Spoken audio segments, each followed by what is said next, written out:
Catalònia Sacra és un projecte conjunt dels 10 bisbats amb seu a Catalunya creat l'any 2012, amb la voluntat de dinamitzar el patrimoni cultural de l'Església. Les seves línies de treball es basen en 3 objectius: oferir formació i informació sobre el patrimoni cultural d'arrel religiosa, generar activitats per la millora del seu coneixement i iniciar una dinàmica turística que permeti generar activitat econòmica per al seu manteniment. Catalònia Sacra és una proposta de la Conferència Episcopal Tarraconense i dels Bisbes de Catalunya per posar en valor i donar a conèixer el nostre patrimoni eclesial, perquè ens adonàvem que certament, potser ja és visitat, no del tot, que també era molt desconegut i que sobretot no es donava a conèixer en totes les dimensions que té el nostre patrimoni cultural. Aleshores, per això es va fer aquesta proposta anomenada Catalònia Sacra, per donar a conèixer aquest patrimoni cultural i per donar a conèixer també tota una colla de fets, aconteixements, que en diem l'agenda de Catalònia Sacra, que s'esdevenen perquè les persones hi puguin participar. Cada any hem anat superant un graó més, cada any hem anat ampliant també les propostes, hem anat afinant els itineraris per conèixer el patrimoni, hem fet formació pels possibles guies i per aquells que són els responsables del patrimoni d'oferir-lo, d'explicar-lo, i per tant, diguem-ne, en aquest moment, doncs, també en relació amb l'Agència Catalana del Turisme, en relació també amb altres institucions, penso que és un bon moment, estem arribant a una situació, diguem-ne, de la que voldríem per aconseguir les finalitats que ens proposàvem. Aquests delegats de patrimoni cultural que ens trobem periòdicament des de fa 20 o 25 anys sempre teníem el mateix neguit, no? De dir, ens esforcem molt a conservar el patrimoni, a trobar la manera d'arreglar-lo bé, de tenir-lo digne, que la teulada no caigui. I llavors, quan el tenim obert, quan el tenim en bon estat, no tenim una proposta, no l'expliquem. No ens expliquem nosaltres mateixos com entenem la naturalesa d'aquest patrimoni. I llavors, qui l'explica, o qui l'explicava? Doncs una mica el primer que passava. I això ens tenia una mica neguitosos. I aquest neguit porta el secretariat dels delegats a dir hem de fer alguna cosa, hem de passar de la conservació, que la seguim fent, cap a la difusió. I aquest anhel d'explicar bé el patrimoni i d'obrir-lo és el que hi ha a l'arrel de la creació de Catalònia Sacra. Certament, la nostra proposta va més enllà del turisme religiós. El turisme religiós normalment s'entén aquell turisme que va en llocs, diguem-ne, d'una certa, on es viu una certa religiositat, no? Nosaltres, al presentar el patrimoni cultural, oferim una proposta turística per a tothom, perquè molta gent no cercava, potser cerca primer una visita cultural, i volem presentar la dimensió que té aquesta visita cultural, la dimensió religiosa que té, és a dir, quin significat té aquest patrimoni cultural eclesial. I per tant, diguem-ne, sí, pensem que sempre hi ha un cert interès, no? Però Catalònia Sacra és visitada a la plana web i, per tant, hi ha un cert interès i moltes persones visiten a les catedrals, moltes persones visiten,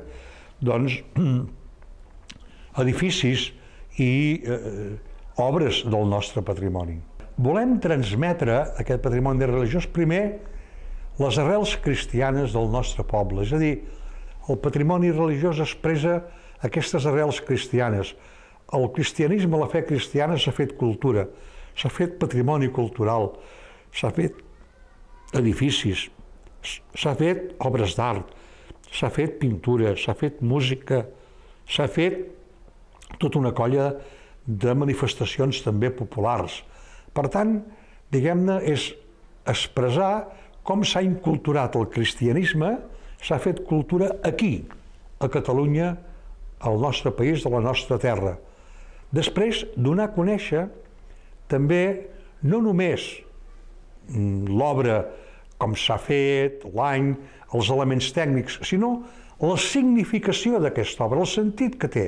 És a dir, per què es va fer aquesta obra? Per què es va fer aquesta església? Per què serveix aquesta església? O aquesta obra, per què es va fer? És a dir, descobrir també el sentit més profund que té.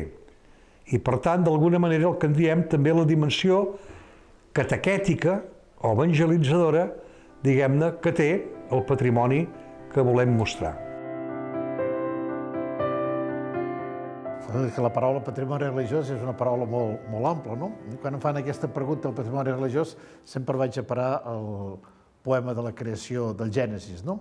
En el sentit de dir, Déu va crear el món, primer dia, segon dia, tant és una explicació d'un artista, no?, que crea una gran bellesa. Per tant, el patrimoni religiós és molt ample, no? Aquí entra des del monestir de fins a l'ermita de, passant per la custòdia de, o les obres literàries de no sé quin poeta, o la música de no sé quin artista, que són sempre expressions d'aquest sentiment de la bellesa, d'aquest sentiment de Déu, no? Jo diria que el nostre país està amarat de tota aquesta bellesa i, per tant, de tot aquest patrimoni que al llarg dels temps han agafat diferents formes, no? És molt diferent l'expressió religiosa de la Sagrada Família del segle XX-XXI que l'expressió religiosa de la Portalada de Ripoll d'una altra època molt més llunyana.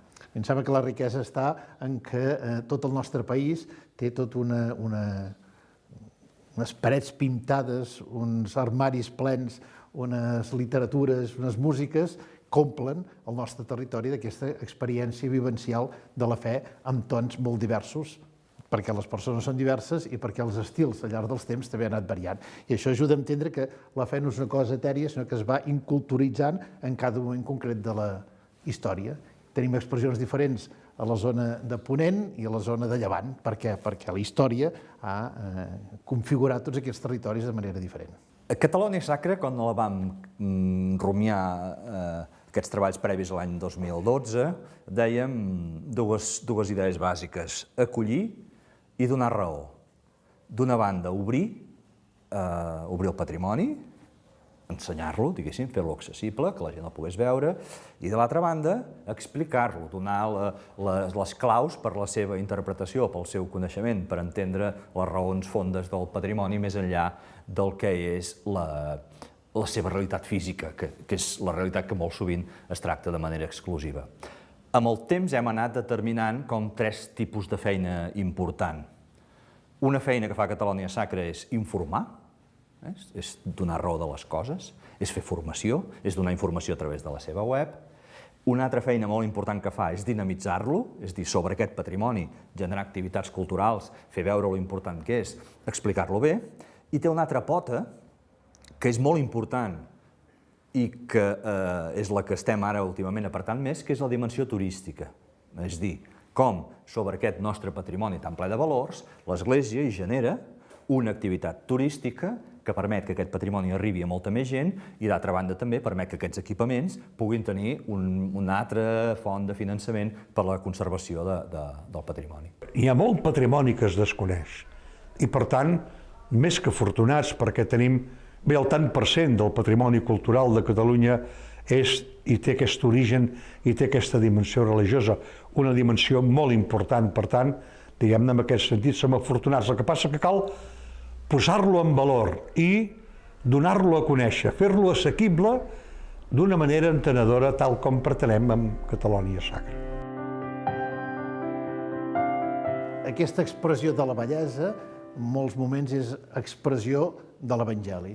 Per tant, és quan tu mostres aquest patrimoni que tenim, estàs mostrant la dimensió de l'Evangeli. Per tant, aquell que ha estat sensibilitzat pel tema pot aprofundir amb allò que està veient i aquell que no sap on es posa ha de quedar interpel·lat per la contemplació d'aquesta bellesa expressada de maneres molt diverses. La gràcia és com som capaços de presentar aquest ric patrimoni religiós, amb aquest sentit ample que t'he dit, que tenim a Catalunya. A l'origen del projecte, cada bisbat va fer un exercici molt interessant, que és dir, si jo hagués d'ensenyar el patrimoni cultural del meu bisbat amb algun turista o visitant, quines rutes li faria fer? I cada bisbat va fer aquest exercici i va determinar quins itineraris havia de fer algú que volés conèixer la raó. Doncs mira, per visitar el meu bisbat primer has de cap al nord hi ha aquesta ruta que parla dels monestirs, en el cas de Vic, per exemple, els monestirs del Ripollès. Al voltant dels monestirs hi ha tot un seguit d'esglésies molt interessants, un tros. L'altre tros, al voltant de la plana de Vic, doncs, mirant-se el campanar romànic d'Oliva, que va ser model, totes les parròquies del voltant van anar, no? I a partir d'aquestes propostes de rutes i d'edificis concrets que cada bisbat posava sobre la taula, es va anar generant tota l'activitat que ha anat venint després. Aquesta activitat, quina és concretament, no? Doncs per cada un dels objectius que parlàvem abans, és dir, de cara a donar informació, tenim una activitat, una realitat que és la pàgina web, que pots tenir informació de totes aquestes esglésies que cada bisbat va posar sobre la taula, però tenim també una part molt important que és la formació.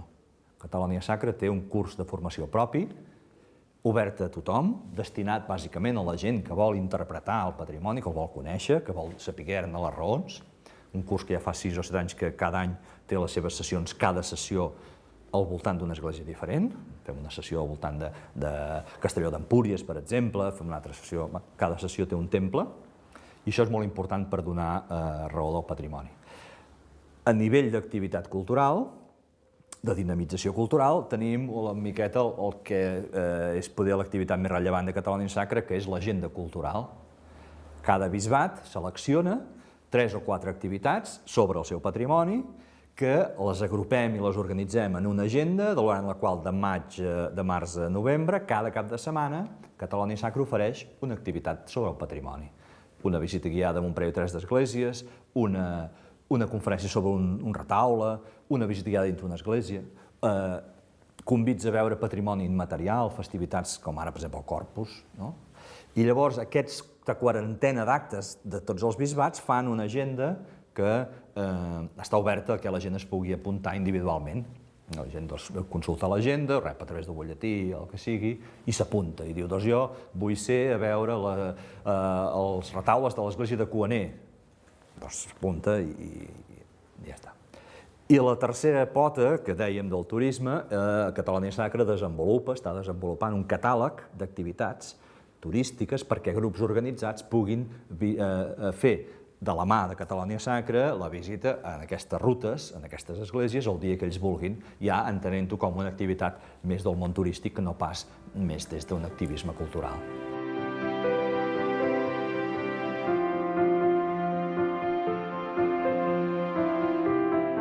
La gent s'emociona quan va a llocs que no s'hagués imaginat mai que podia conservar tanta bellesa i tant de patrimoni un lloc remot. Això és una experiència que fa la gent de dir, ostres, com és possible que aquí es conservi aquest retaule tan fantàstic, o que hi hagi aquest conjunt, o que hi hagi... La gent s'emociona davant la descoberta del patrimoni. En la dimensió turística veus clar que l'aire és un altre i llavors la gent què vol? Doncs li agraden experiències felices. Llavors li agrada fer una visita no gaire llarga, amb una església xula, una cosa maca, que pugui estar allà una bona estona, anar-s'ho mirant i llavors seguir. El món turístic és més de plaer, per dir una cosa, o més de sortida, i llavors els agrada, evidentment, coses com la catedral de Vic o la catedral de Girona, coses d'aquestes més populars que n'hem fet, o les esglésies de Vilafranca, és una activitat que sovint diem esglésies entre vinyes, que anem a Sant Martí Sarroca, anem a la parroquial de Vilafranca o al convent de Sant Francesc, són coses boniques i llavors la gent és més una activitat més de plaer que de sentiment cultural. Però tothom, el que queda esperat és que el patrimoni cultural de l'Església parla a tothom. Depenent del gruix que portin a dintre de coneixement o de sensibilitat o d'experiència, el patrimoni diu una cosa o en diu una altra, però no hi ha ningú que quedi indiferent quan entra en una església ben acompanyat i amb una actitud relaxada d'intentar entendre el patrimoni. El gruix de gent que accedeix a l'agenda, que una miqueta poder és a vegades la cosa més voluntària, diguéssim, és un perfil de gent no pas molt gran, jo diria entre 45 i 60, que els agrada molt el país. Això és curiós, els agrada molt conèixer patrimoni. Tenen un interès, no són erudits, són gent interessada però que els agrada conèixer. Té una actitud molt activa a l'hora de conèixer el patrimoni. I llavors, més o menys, tenen un coneixement cultural, que el tenen, però impacta aquesta predisposició a voler conèixer el patrimoni. Gent normal, gent que, diguéssim, havíem començat també, com sempre, una mica amb força de fer tota una visita que durés tot un dia sencer, matí i tarda. Clar, llavors, la nostra gent, diguéssim, a la tarda ja diu, no, vull dir, no exagerem, i llavors procurem sempre no exagerar. Però sí que té aquesta gent amb una inquietud cultural prèvia. Nosaltres, des del minut zero, la gent del Secretariat de Patrimoni li va semblar, i crec que és un gran encert, que havíem de generar un tipus de comunicació, diguéssim, del tot modern i pròpia del nostre món contemporani de comunicació sense distinció. Llavors, tota la nostra difusió i la nostra comunicació es fa, com tothom, a través d'una pàgina web molt potent que estem renovant bastant contínuament, a través dels mitjans de les xarxes socials, som molt actius a Facebook, som actius a Twitter, som actius a Instagram, i sobretot també a nivell del vincle de comunicació, que és un butlletí electrònic, que la gent s'apunta i cada 15 dies enviem tota l'activitat que vindrà a continuació perquè la gent s'hi pugui apuntar, i llavors aquesta comunicació digital bàsicament és exclusiv, és tot el canal important de Catalunya Sacra passa per aquí, la web com a pal de paller i llavors el butlletí i les xarxes. Catalunya Sacra, des de l'inici, es va considerar que és un projecte, una propietat, diguéssim, que emana de la reunió dels delegats, i això és l'ens director.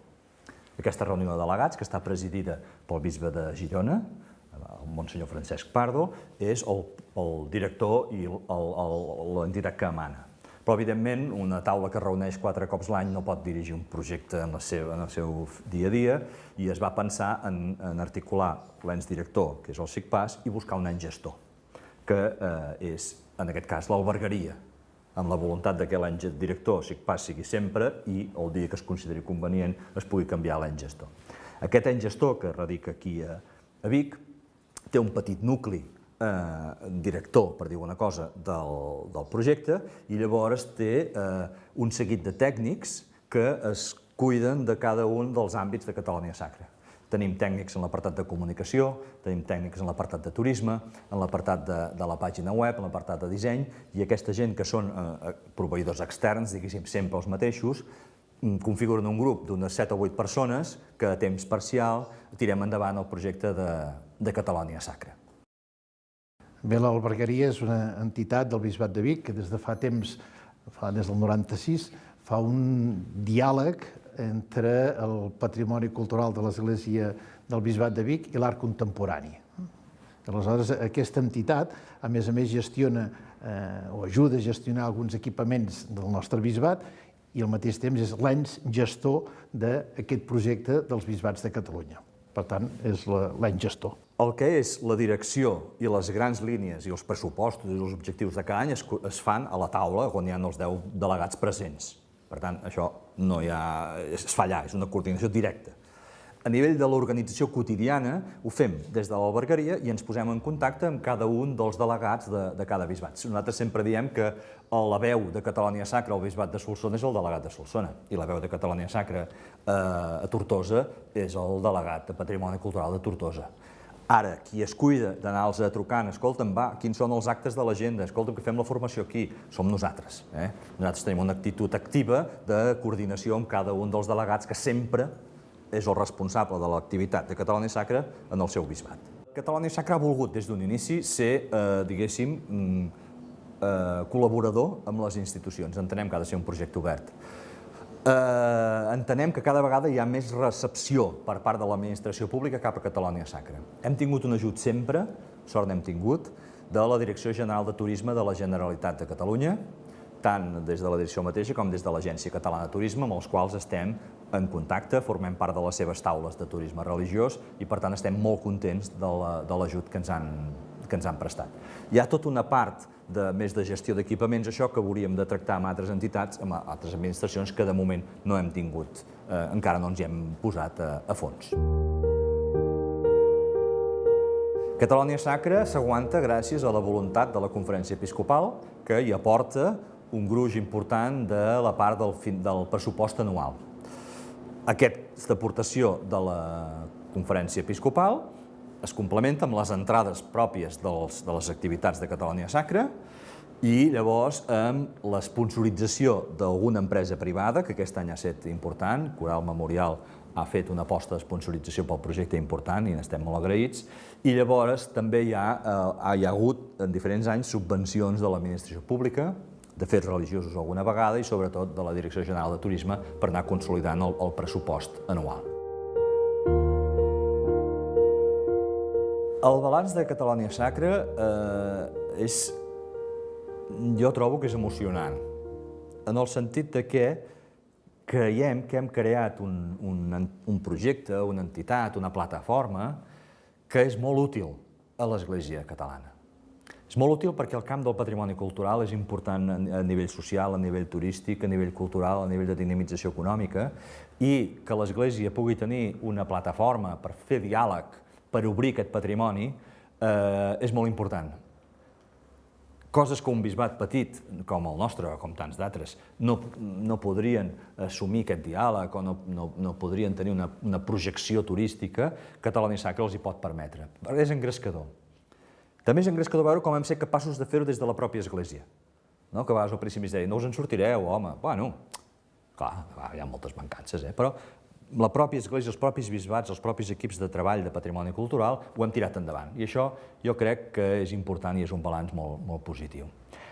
També veiem que anem generant unes dinàmiques en el si de les esglésies de visualitzar en positiu la gestió del patrimoni cultural i la seva oferta turística. És a dir, emocionen a les esglésies diferents. Va, com ho farem perquè el turista que ens entri surti més content, perquè en vinguin més, perquè deixin diners, però sobretot perquè s'emportin aquest pòsit cultural que suposa. I per tant, això jo crec que està ben encarat. Com que som poquets i alegrets, anem pas per pas. I és veritat que a hores d'ara la nostra activitat està al 100% destinada al públic local. Entenem que dels 3 peus que dèiem, la pota turística ha d'estar en un futur immediat oberta directament al públic estranger. El que és la formació, el que és l'agenda cultural, això és per la gent nostra, per la gent d'aquí, del país. Ara, el que és l'activitat turística, no. És veritat que hem hagut de fer uns discursos, estudiar uns recursos, tenir uns contactes amb les esglésies, crear uns productes que ens van bé a tots. I ara, després de feina, ara som capaços de dir, doncs ara, a més això ho farem en anglès i anirem a buscar aquests. Abans hi ha hagut d'haver tota una feina prèvia. Però sí, tothom, els mateixos de l'Agència Catalana de Turisme ens diuen, va, nois, escolta, espavileu, que aquí hi ha molt turista que estaria molt interessat. Però bueno, hi som, però tenint la força que tenim, doncs hem de fer el que anar pas a pas. El nostre principal repte, jo crec, és que la nostra activitat turística proveeixi de finançament al mateix projecte de tal manera que la Conferència Episcopal pugui anar-nos deixant anar. És a dir, ja hem empengut i ara això seria molt important, que pogués tenir cap una estructura d'autosuficiència econòmica. Seria important. Però al seu costat hi ha un altre tema que per mi és molt important, que és com anem convertint entre tots Catalonia Sacra en aquesta veu del patrimoni cultural de l'Església. Que és molt important, és molt present, és a tot arreu, té moltes cares, però té una força tremenda a nivell social, a nivell cultural i a nivell turístic, en general a tot el país. I si poguéssim anar convertint Catalonia Sacra en la portaveu, en el rostre, en l'interlocutor d'aquest llamp de patrimoni, tots hi guanyaríem. I això és un altre repte important.